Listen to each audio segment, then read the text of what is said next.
Hey, welcome to Mysterious Goings On. It's me, Alex Greenwood. Welcome back. I hope you're enjoying this season. I am. I'm talking to so many interesting people, not just inflicting my monologues on you this season. I'm trying to bring in more people involved in the creative arts, in my opinion, the creative field. I'm talking, as you know, we've spoken to or going to speak to people who have been broadcast personalities, actors, dancers, innovators in lots of spaces. And I was thinking about this, and I kept thinking, geez, I want to just kind of open my Rolodex to people I know. And I thought, oh my God, staring me in the face is a guy who has been a friend of mine for well over 30 years. Oy. And what's interesting about him is he designs things that you don't see. Now, let me explain. You see them all the time, and they generally make your dining experience wherever you might eat at most, especially most national chains or regional chains, but some mom and pops. He designs things that makes the dining experience and the quality of the food better. And we're going to talk to Brian Hutton about that right now. Brian, welcome to Mysterious Goings On. Thank you. It's great to be here. Did I phrase that correctly? Yeah. I develop products for restaurants, both commercial restaurants. So you mentioned the chains, and independent restaurants. You'll call them mom and pops, but independent restaurants. But also in the non-commercial space, places like colleges and universities, the military, secondary education, primary education, all those places, anywhere where food is being served, I'm trying to develop products to make the food look better, taste better, be safer, and I go from there. So is the company that you work for, can we talk about that? Sure. Who do you work for? Tell me about them. That might help us. So it's a company called Tablecraft Products Company. And let me back up. I've been in this space developing products for about 20 years now. The company I work for now is Tablecraft Products Company. They are a family-owned manufacturer and importer of products for food service. They're best known for some innocuous products that are crucial to the operation of a lot of fast food restaurants. Things like plastic baskets for sandwiches and French fries. Squeeze bottles is another core category. So all the many of the squeeze dispensers that you see that are dispensing ketchup, mustard, on your sandwich prep tables, as well as the ones that you might see at a red thing on the table at a diner. That's us. But you can also use those, and I've seen this. Famous chefs use those to create little designs on the plate. And sure, yeah, absolutely. And there's for decorating and for sauces. We have a high heat version that can sit in warm water. So if you're doing a caramel or a chocolate decoration on top of a dessert, it does. It's funny because I saw on one of my shows, a cooking show, the chef used the squeeze bottle and then he took a toothpick and ran through it and make it decoration. So you eat much with your eyes as you do your mouth. So that visual appearance, that's where a lot of the chef's creativity comes into play, and that's one of the spaces that I do a lot of product development. Well, let's take a step back, because there's a lot of products that I know you've worked on and I've seen up close, and I will tell everybody, you cannot go to dinner, lunch, breakfast with this guy and not have him almost, especially if he doesn't know, gleefully pick up the plate without spilling any of it, just to look to see who made it. Checking brands. And that's kind of an industry-wide thing. Being in the industry for 20 years, oftentimes just by looking at a product, I know who made it, and just appreciate how products are kind of arranged and created on it. I was having a family dinner at a restaurant, and I just took a picture of it because I was really like, this is really good. And you wrote back, oh, that basket, that's ours. Yes. And I just laughed, and everybody at the table, I said, it's Brian again. And everybody knew, you know. But so let's take a step back, though. You have been doing this for quite some time. Now, I understand you have a master's degree in advertising from Northwestern. Is that correct? It's in, yes. Essentially. Master, yes. And you have done this work, as you said, for quite some time now. Did you see yourself back when you were getting that master's degree doing this? No.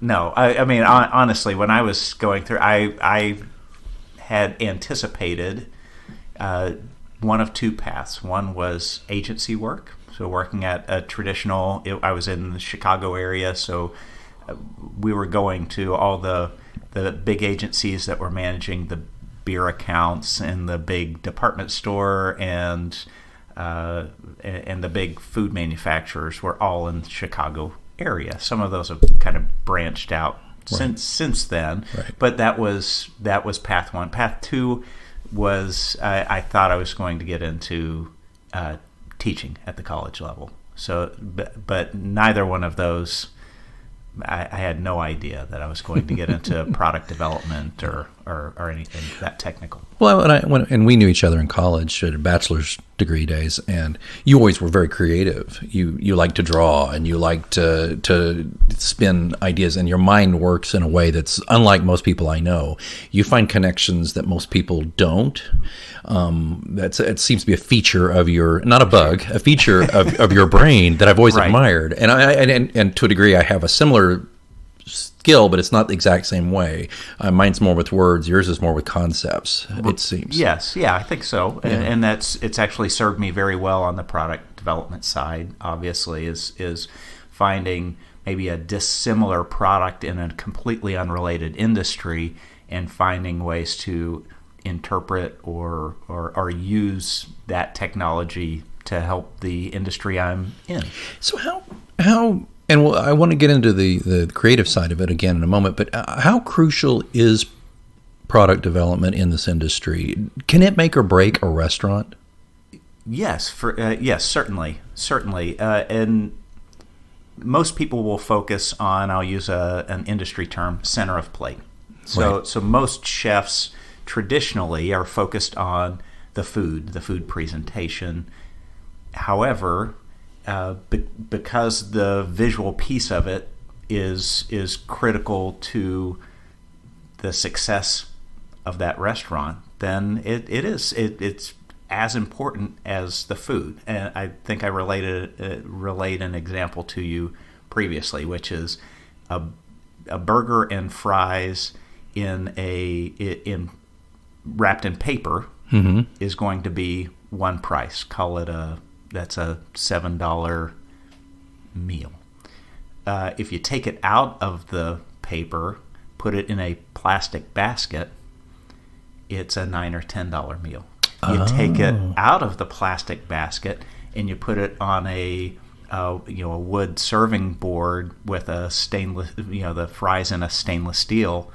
It's now a $13 or $14 meal, and then you put it on a high-end porcelain or china plate, and it could be a $20 meal. So just by how it could be virtually the same food cost, but by changing the presentation, you really define what you are as a restaurant, from a simple fast food to a high-end full service type. Is that so? When you keep the hot side hot and the cold side cool, like McDonald's did with what was that? The Arch Deluxe? Was that the Arch? Something like that. Yeah. And, no, it was the McDLT, wasn't it? Yeah, that's so fascinating, because if you go to a higher end burger place like Red Robin, sure, yes. Which, and with Fuddruckers is different though, I think. I don't know if they serve it the same, because you're building your own at Fuddruckers, I think so. But let's think about Red Robin. They seem to have the higher end serving, like you're talking about. The food comes out, it's a burger, right? But it's a gourmet deluxe, incredible burger, and I think that It's funny, I hadn't thought of this. So if I were to have a Red Robin burger served wrapped in a piece of paper, it'd still be tasty, but I would think twice about spending $15 on it. Exactly. Wow. Exactly. It's all about presentation. Yeah. So that's one line of products. The other is a huge focus and huge concern in the industry is food safety.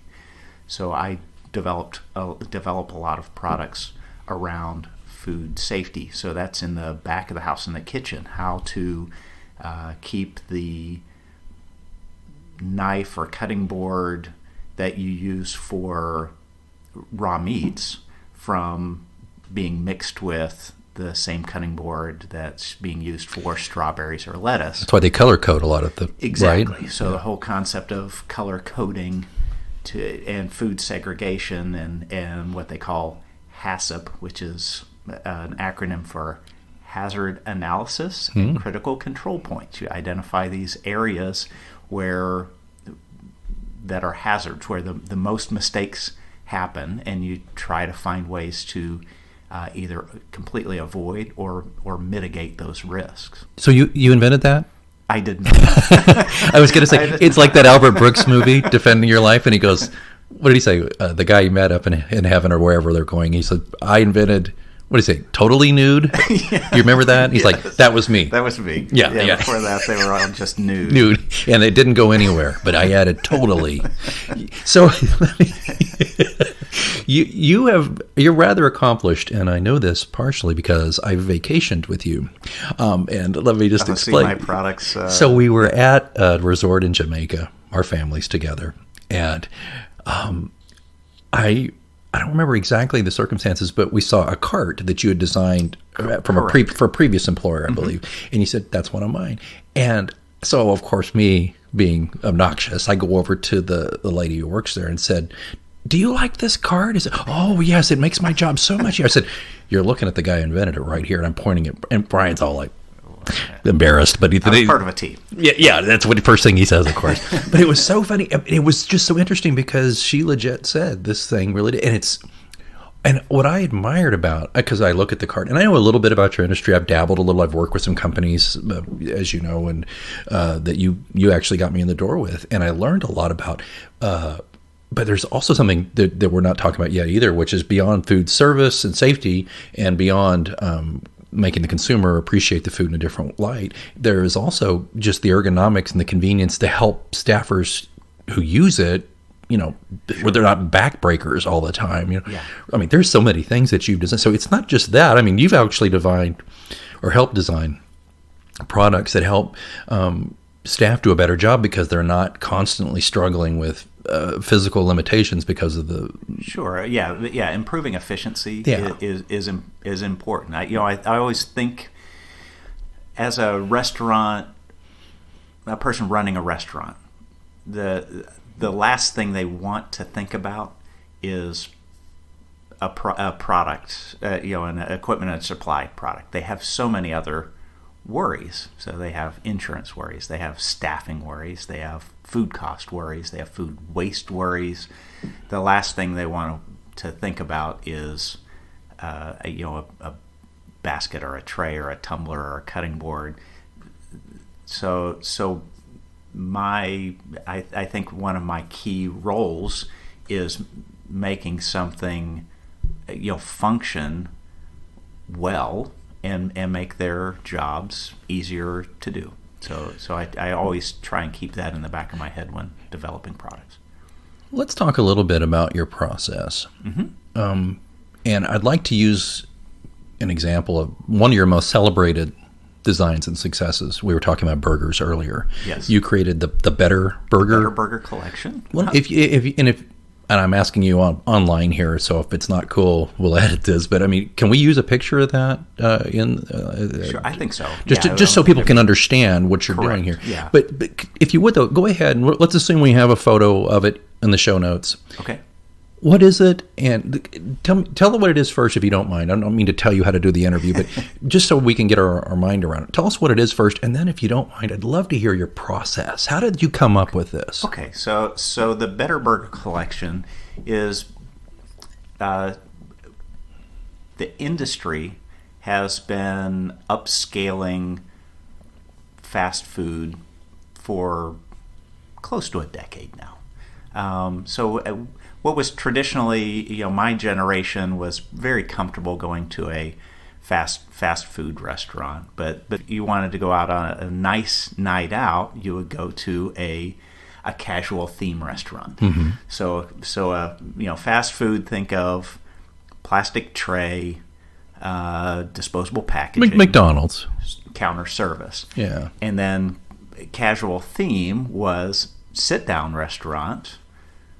Staff would wait on you at as you sat there, like an Applebee's or a Chili's. Chili's, Red Robin. Red Robin. Yeah.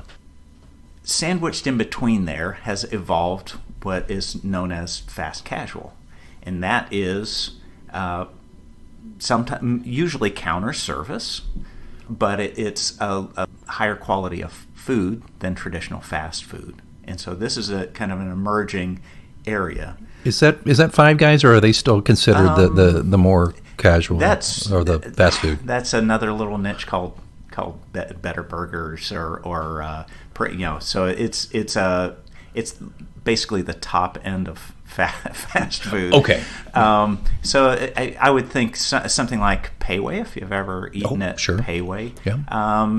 Many would consider Chipotle in that same realm. So higher quality ingredients, usually either order at the counter and then go sit down, or you're sitting down. But there's this area has evolved over time. It's kind of just a sub-segment between the true fast food and casual theme restaurants. So you get to a little bit lower price point, but a higher quality food. Okay, so, and also I have been reading a lot about how fast food is really sinking with market share. People aren't buying it like they used to. So there's this pressure, right, on is there a pressure to kind of glam up everything? I think there's some of the expectations, food expectations have risen. I think the next generation, I believe, has become more adventurous. So though consistency is important, variety is very important. And then we could get into a whole separate discussion about convenience, delivery, and those type of things, which I think are having a negative impact on fast food. If you can call an Uber Eats and have a nice meal delivered to you, and it be affordably priced, then. So and it's nothing against fast food. We all love fast food, but a delivery. When I think delivery, I don't think get me a Big Mac, because, and I mean this is no disrespect to McDonald's, but if you don't consume a Big Mac relatively quickly, in my opinion, fries, keeping the fries. Is that what it is? Really, it's the fries. Yeah, I think a hamburger, you could probably make it 8 or 10 minutes, but the fries they don't transport. So I interrupted you, and I apologize. So we were talking about how you got to the Better Burger. Sorry. Okay, so with burgers upscaling, you mentioned Red Robin, people raising their expectations. In my mind, I wanted to combine the familiarity of disposable packaging with reusables, with something on the tabletop. So create a little bit of whimsy and familiarity while still having something in a durable package. And so the concept was take the style of things, French fry box, the French fry trays or deli trays, an open burger box, and interpret those in a reusable, dishwasher safe, durable thing. Heavy duty stainless steel or melamine. I use melamine a lot. Right. And so it created this range of products that was unique in yet familiar. Yeah. And it's had won some awards and has had really good reception within the industry. So, and this would be definitely a product that could take your $7 burger and fries and make it into a double that or more. Absolutely. Yeah. I mean, there's also on the whimsical side, I created a spatula slider server. Yeah. So it looks like a spatula, right? But it has raised edges to keep all the juices and stuff in there, and you can fit 3 sliders on there easily, and you can present it to the table. Now, there's another added feature to that from my perspective, which is people there's a growth of paddle flights and serving things with handles, because one of the biggest things I'm annoyed by when I go to a restaurant is if a server hands you some food and their thumb is somewhere in your food. In the plate somewhere. In the plate, oh, in yeah. the soup bowl, because they're grabbing it and trying to present it. So there's a food safety and just a better presentation if their hand is away from direct contact with your food. That's a great point. And so when did Better Burger come out? 2 years ago? A year ago? It's a year now. Wow. Yeah. And we don't have to say who, but it's being picked up and it's being used. So you might see it at a restaurant. And again, hopefully we'll have a picture of this in the show notes and you can see it. And if you see one, you don't even have to lift it up and look under it. You'll just know that it's a table craft, but it's designed by Brian Hutton. Brian, let me ask you how that works, though. Mm-hmm.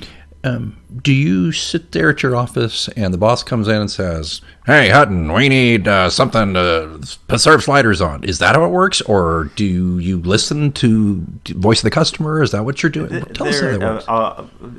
All of the above. So our development process, we develop as a company a large number of products per year. There is a product development funnel that looks at the categories in which the company develops and makes sure that those are all being filled and addressed, that there are new products for each of those categories. And occasionally from sales or from management, they will see something or see a need and will relay that. I also spend some time in the field, try to visit with operators, observe operators to see if I can observe a need. In my mind, if a person asks you for a specific product, it's probably too late. That means that everyone else has probably heard about it and is developing it. But if you see a need and can develop a product that fills that need, that's when you are maybe truly innovate. Do you ever sit down in a restaurant and come up with an idea right there? Because it's like, oh my gosh, Sure. There's got to be a better way than this. I mean, you already mentioned the thumb and the food, but sketching on a napkin. I've seen you do that. That's part of the creative process. So I mean, for my process, the first thing for me is to know my playground. Mm-hmm. So know what the company that I work for, what are they known for? What are their sweet spot? Where do we have permission to sell? And what are we good at? So I could go to Asia, I could go overseas and find a manufacturer to make or a source for anything. If I wanted to start selling refrigerators, I can go find a refrigerator manufacturer and start doing that. The problem is it probably wouldn't sell because this company is not known for those things. People aren't going to go. They're going to go to Blodgett or whoever, the big restaurant. Exactly. People. So developing within our space is the first thing. Second is observing. So observing, listening, those are far more important, both seeing what the competition is doing, but also seeing what things are happening in the industry, what trends are out there, and talking to customers. Okay, you have this fantastic idea, and you get the green light from the boss and whomever and sales, right? Because sales has to buy in, right? I assume if they say, "Look, man, we can't sell this. It's a cool idea," right? But so can they shoot you down? They don't have. So we talk about there's influence, right, and authority, sure, and responsibility. so yes, they can certainly influence, but if ultimately product development and the executive team decide that a product is going to be added to the line, then their responsibility at that point becomes selling it to the best of their ability. Get creative and sell this thing. Exactly. So you get the idea and it gets through all the hoops, and now do you actually go to the drawing board, or do you have people who do that for you? Both. So engineering drawings are done by, I have a designer. But you're not sitting there like at a computer-aided drafting table thing. No. That's so they'll do the CAD, and then I also have some outside resources that I will employ that have really good technical skills. Some that have really good human form and function skills. So if I needed something extra ergonomic or with multiple moving parts, then I would rely on them. I usually go to them with the gestalt, the big idea, right, something that I've kind of pencil sketched on a notepad. Sure. And then they'll develop from there and figure out how to. So from the cocktail napkin to them, basically, in a lot of ways. With a discussion. So how long just, and I know everything's different, but how long does it percolate with you? How long do you sit with it before you present it to anybody else? It varies widely. So sometimes it's days, and sometimes it could be months where I have a concept in my head and I'm trying to work it out. How would it work, or could it work? And I've got a few ideas that I've had in my head for years and still haven't been able to execute. See, this is why I wanted to have Brian on here, because most of the listeners to the show are more accustomed to talking about writing. Mm-hmm. But this is like writing to me, because I can have a short story that I can put out and I can just crank it out in a couple of days. It just comes out of me. I don't know where it comes from, and it does well. I have a short story that won a lot of awards, Obsidian, that came out of me in just a few days. Right. Won. And then there's other stuff that percolates in the back of my mind forever, and I struggle to get it out because I can't quite get in that groove. Do you have the same? Yeah, absolutely. Maybe you have a character, but you don't have the story for the character. Many people say in my books that I have great characters in search of a good story. So, yeah. So yes, and sometimes there are these holy grail kind of problems in the industry that if technology or materials catch up, then everyone wants to solve those problems. Oh, that's interesting. Plastics that feel like ceramic. Right. Or are oven safe, and there are some that are ovenable, but they have inherent problems with staining or scratching, or so durability. Right. Finding those, keeping those in the back of my head for when technology catches up. Yeah. Now you this is also interesting though. For another company, I think, and we don't have to go into what it was, but you have a patent, or you're a partial patent holder? I do, yeah. I was on a group that designed patent for an insulated food pan transport device. And we laugh, but it's got to be done, or people will steal it. Correct. Yeah. Correct. And there's some unique features about the product, and some of it's was the look and the design of it, but there's a food safety element as well when you talk about transporting food. If you're in catering or another environment where you transport food from the kitchen to where it's being served, right, that's going to take longer than a couple of minutes, then it's important to help maintain the food quality and the food safety by maintaining the temperature. It gets back to the French fries again. Exactly. Right? If they sit too long.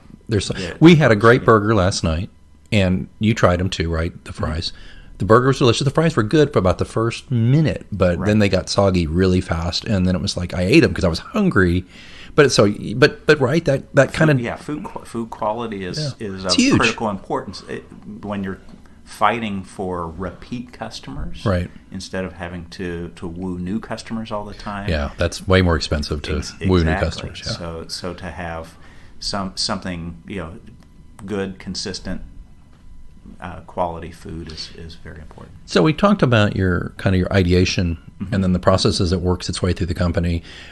So when the designs are complete and all that stuff, and I assume you don't patent every product you do. No, either. It's very rare because it's pretty expensive to protect. And most of your stuff's fairly ubiquitous. It's just kind of a spin on what everybody's doing to a degree. Yeah. I'll call it a Me Too Plus or Me Too Plus Plus. Nice. Not true innovation. There's very little. There's some out there, but there's very little what I would consider true innovation. So typically you get the design, it's all approved. Generally manufactured off continent somewhere else. Is it China a lot, or is it? Well, with this current manufacturer, it's probably a 70-30, 30% manufactured somewhere in the U.S. Great. With contract manufacturers, and then 70% made elsewhere. Is there now, of course, these are manufacturers. They take the designs and they make it. So it's not like you have to sell them on the product. But is there ever any cultural misunderstanding, just in general, about this kind of thing? It depends on how complex the design is. If I'm asking a manufacturer vendor to design something for me from scratch, and I give them an idea and they have to put it together for me, there's a lot of room for misinterpretation and challenges and a lot of back and forth. I call it playing Find a Rock, where you tell them, hey, go find a rock, and they bring back a rock, and I go, oh yeah, that is a rock, but I wanted a big rock. And then they go, bring me a big rock, and I go, this is a smooth one. I kind of wanted something kind of jaggedy. And then they give me a jaggedy rock, and I go, well, this one's gray. I really wanted something reddish. That's the kind of back and forth. And then if you have, at a minimum, you've got 1 to 2 days between most correspondence just because of the time difference. I will, Skype call them regularly if on certain projects. But then, if a product's being sent back and forth, you're talking, it could be 10 days to 2 weeks, right, for each time. So, with a product development process, always trying to launch as fast as possible from the time we decide to move forward with a project. It slows things down. It just gums up the work. So the key is design and develop as much as you can, and then hand it off to them. And then, don't ask them to interpret for much interpretation. Yeah, because it's cultural too. I mean, it's like I could say to you, hey, like I already did earlier, right? I could say, like Red Robin. Well, that might not mean anything to somebody over there. Correct. They've never eaten at a Red Robin. They just think of a bird if they looked it up or did a Google Translate. So, right, they would. They would just say, like a bird. So then they're drawing a jaggedy... a hamburger that looks like a bird. Yeah, with a jaggedy rock on it. Yeah. I don't know. So that's fascinating to me. I mean, it's I don't think... See, just all of these intricate details onto, and here I'll oversimplify, all these decisions and all this thought that goes into making something that is so ubiquitous at one point you don't even really notice it. You do, but you don't. You notice it in the sense that, the Better Burger thing really presents my meal well and makes me feel like spending $20 on a burger and fries. But you don't think about what goes into making that. I bet some people look at that and go, that's just playing off of the old fast food kind of packaging, but they made it out of steel. Okay, but that's way more than that.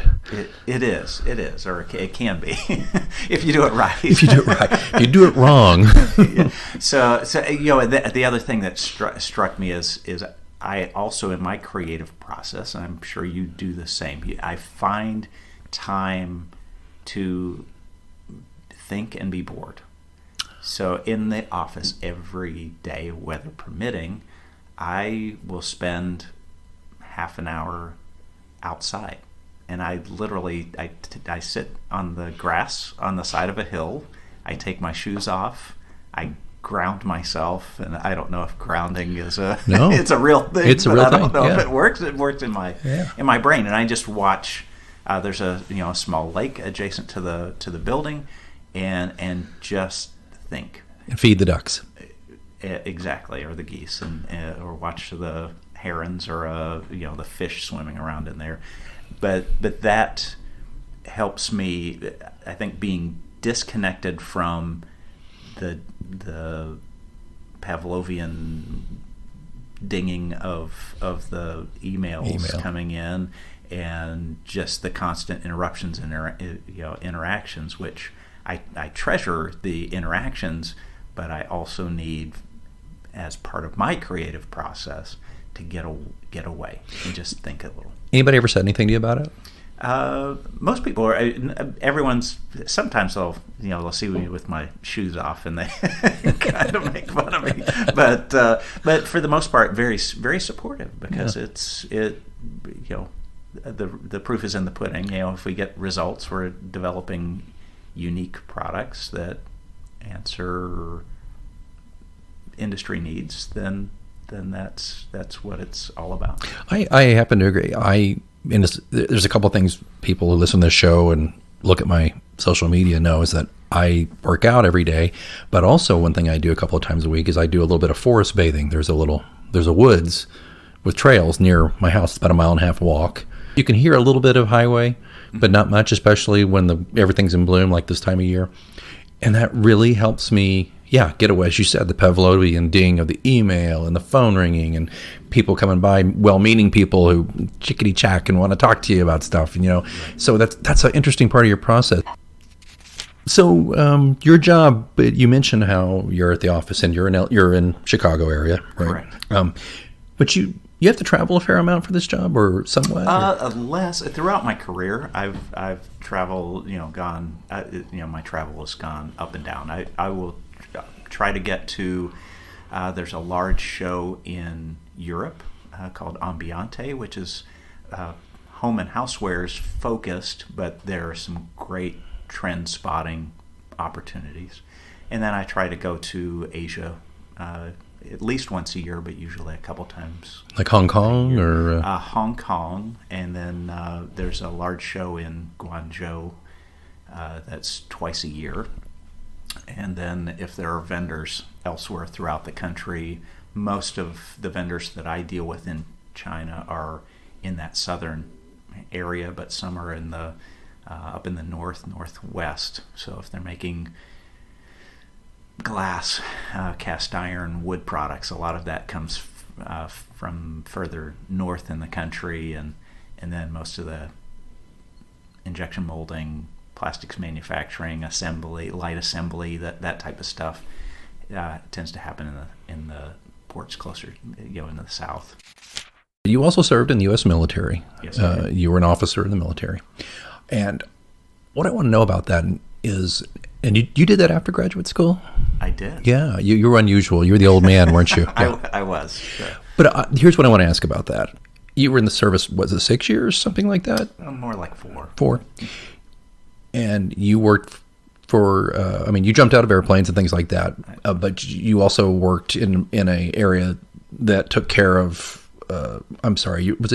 what corps were you in? I was an Adjutant General Corps. Adjutant General Corps. Yes. And that was taking care of people. And was there any creative, see where I'm coming with this finally. Was there any creative problem solving in the military that you could do or wanted to do and frustrated you that you put into practice now? Yes. Well, so you have to get into the Wayback Machine. This was in the 90s. So there weren't cell phones then, or there were probably car phones. They were like the Lethal Weapon one. Remember that? Yes. Riggs and Murtaugh. They're on a deployment.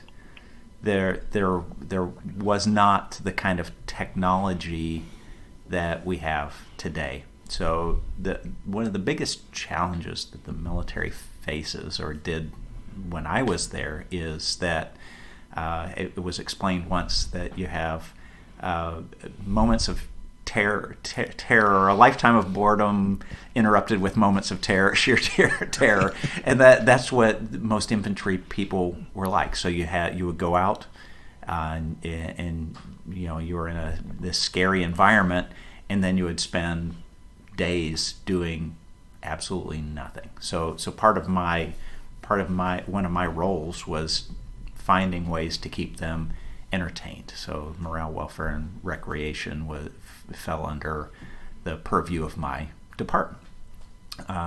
Postal fell under my department, and so it was critically important to make sure that the mail got there. And so all of those any soldier packages and letters. Oh yeah, like they would do back home for, like on MASH, mail call was like a huge deal, right? Correct. That's not a joke. Correct. They were looking forward to this. It is changing a little bit again with the easy access to easier access to a cell phone and international plan. When I was stationed in Germany, it was 50 cents to $1 per minute to for a phone call from landline to landline. And so, most soldiers couldn't do that, at least couldn't do it regularly. Right. And so keeping them entertained and keeping them out of trouble was a very important part of my job, and it required a lot of creativity. Right. And thankfully, the post-Vietnam military did appreciate the soldiers and did invest in things to help them along. But was creativity welcomed? To a degree, I think it's back to know your playground. So I had to work within both the financial constraints and the exercise constraints of my department.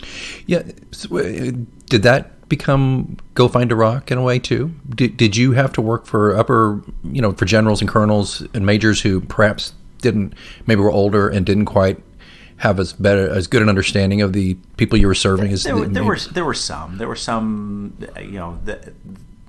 at that time most of the higher ranking folks were Vietnam vets. Okay.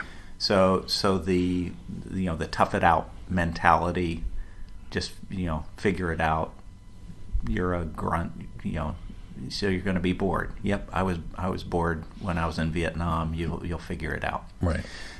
Versus, I think there were also a large group of those folks that came out of Vietnam saying, we don't want soldiers to have to go through the same things that we did. Mm-hmm. And we don't want, we want to avoid alcoholism and drug use and addiction in our ranks because we know what effect that has on the unit.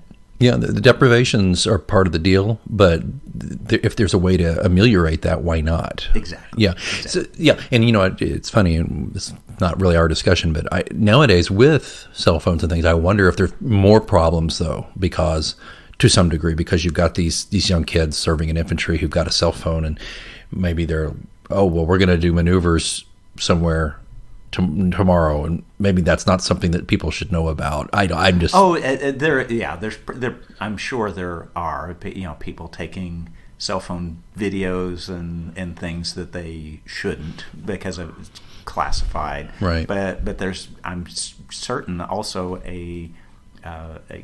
distracted soldiers have got to be a problem. Yeah. Where you're supposed to be on watch, looking out for a potential threat, right, and you're scrolling through the social media feed. Yeah. So let's get back to what you're doing now. Speaking of threats, how competitive is your business? Is it a really?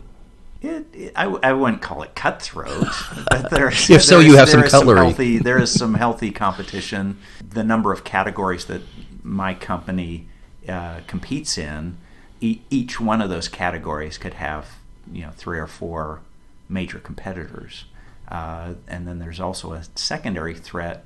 Some of our larger customers are direct importing products. So some of our customers have become our pseudo competitors in some environments as well. That's interesting. So it's just channel compression, which is not unusual for a mature industry, but it certainly is a threat to a company like ours. Any bold predictions on the food industry or on the restaurant industry? A bold prediction, I would say with automation, I think the back of the house is going to change pretty dramatically in the next, say, 10 to 15 years. So fewer employees? Fewer employees. I mean, I could potentially see almost like a lights out kitchen where it's fully automated. There's at Dodger Stadium, there's a robot called Flippy who makes hamburgers, and they're always perfect. Can I get him on the show? Maybe. So it's a robotic arm. It places the burger. It flips. It's not just based on timing. It has a built-in laser digital thermometer, so it makes sure that the product is safe, not just visually looks fully cooked. Right. It is fully cooked, and it's perfect every time.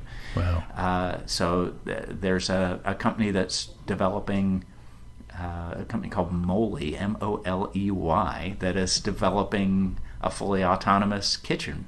It's, just very similar to what you see on Star Trek, where you the replicator thing? There's a company called Moley who's developing fully autonomous kitchens that will have a library of menu items that are pre-programmed, and it can chop, cook, fully prepare, and even self-clean after the meal.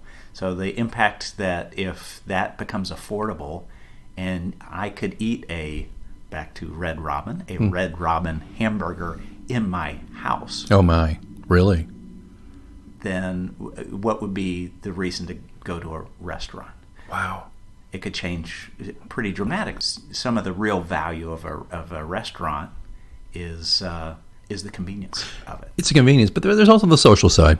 Absolutely. People are always going to go to restaurants. Absolutely. That's one of the things I love about the industry is that people rarely go to a restaurant to be depressed. They're usually celebrating something. It's a birthday. It's a thank God I didn't have to cook tonight. It's a whatever that is. It's typically a celebratory experience, right? That they get to go out to eat. Any big top secret thing you're working on? You can tell us anything about? Of course not. No. Of course not. But you're always working on something, aren't you? I am. So if you think of the key things that I'm always looking at, it's safety related. So can we make the food safer? Consistency. So can you control the portions? Can you control dosing of whatever condiments, sides, etc., so that it's the same every time. It's very predictable, and can you make it look better, more visually appealing, so that it positively affects the overall dining experience? Well, you obviously do it very well. Is there any, in closing, anything we missed? But I have a question, if nothing else. Sure. And, is there one thing you would like people to know or wish people knew about what you do? And there may not be. You may be like, look, don't pay attention to the man behind the curtain. Just lift up your plates. I don't know. What do you think? About the industry, or about what you do, or or about the dining experience, perhaps. I think what I think I may have mentioned it earlier in the cast, but my goal is to be as invisible as possible. Right. So if you notice it, then I probably am not doing it completely right. Yeah. So because the focus should always be on the food. But if I create a vertical food presentation and you go, yeah, the fries are facing me and sticking up instead of that's what you should notice, not the vessel that it's in. You should say, "Oh, this looks beautiful. It's appetizing. It's the color." That's what I want you to see. Or, "Hey, I didn't get food poisoning." Woohoo! Then that means I've done my job right. And so it's if you notice too much, then I'm not doing my job. That's just back to comparison with what I do. If I write something that takes you out of the story, if I write something trying to be clever and you're going, "Oh, look what he did here," okay, which I've done, because I have a tendency to inject little Easter eggs into a story that can distract from the story. But then I have kind of failed you because I pulled you out of the story, and then you have to kind of get back into the story. So I love that. I love that thing there. So, I frequently get a question from readers, "Hey, Alex, did you see so-and-so's book, or did you read that, or did you see that movie? Do you wish you thought of that?" And I'm like, "No, of course not." But of course, in my heart of hearts, I'm eating my heart out going, "Yeah, I wish I thought of that freaking $1 million idea." What about you? Is there ever like a product or an idea that you wish you had created? So there's one I kind of kick myself about, because it's a lot of the best solutions are simple ones. We talked to color coding. A company called Rubbermaid, I'm sure you've heard of it. Doesn't ring a bell. So they have a commercial food service products division. Right. And they developed a trash can, and the trash can's been around for a very long time with very little innovation. Right. I mean, the first innovation was changing from tin to plastic, which made it a lot more durable. But after that, it basically remained unchanged. Right. They developed a can with side vents. So basically a vertical vent that runs down the side. And in a commercial kitchen, you have a lot of wet product because you're removing food, and so the can liner sealing against the can is a huge problem, because the amount of lifting force it takes to pull the can. I used to work in fast food. I remember this. It's horrible, and strain and back related injuries is a huge problem in the industry. Well, they created a venting system that reduces, it breaks that seal between the liner and the can, and reduces the lifting force required to lift it out by about 40%. That's brilliant. And so simple, and it is actually something that your listeners can do at home. If you can get like a PVC pipe. Mm-hmm. Cut it at an angle so that air can travel through it, and put it in the can before you put a can liner in. It'll break that seal. So you could do that at home, or you could buy the Rubbermaid can if you can find it, although most of them are commercial sizes, so not real functional in a kitchen. It's a brilliant idea. Yeah, it was, again, a very simple idea, but the result was it was really good. Yeah, when I was in high school, I worked at Chick-fil-A, and I remember those massive, the big square cans, and we would, the lift that was required, and we had some particularly young women who, high school age, they just didn't have the upper body strength to even get a full bag out of the can, and I'd have to go help, or and then so that would have been a really great thing to have. Yeah. And this was patented, I think, within the last 10 years or so. See, but that's the thing. Your mind is open to these things. Like, you'll see this, something like this down the road, I'm sure, and you'll solve that problem. Exactly. That's my hope. I've got a couple of things percolating, milling about in there, and I love that show Connections. Do you remember that? Yeah, I do. Yeah. So I've got a couple of those rattling around in my head now. That's why we need people like you, who are thinking at things from a different angle, and kind of like that design. You're relieving some pressure to make our lives a little better, and that's pretty cool. Yeah. I have so enjoyed learning more about what you do, and I hope you listeners have as well. But Brian Hutton, thank you for being on MGO. My pleasure. Yeah, it's great. We can get together again sometime. I would like that very much. And listeners, I appreciate you tuning in here, and I'd appreciate it if you'd tell other folks about this, especially if you enjoyed this kind of fascinating look behind the curtain of creativity in areas that you might not expect to find it. And we're going to be doing a lot more of that on Mysterious Goings On as we continue.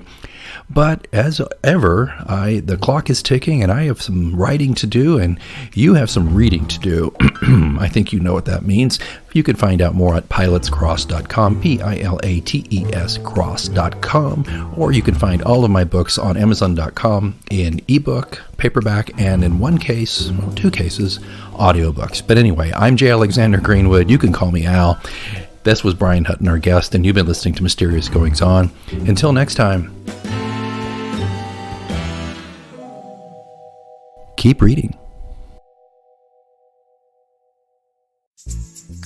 It's hosting season, and this hosting season, you could enter eligible New York Lottery draw game tickets with Collect and Win for a chance to win a $5,000 gift card to use at the Home Depot.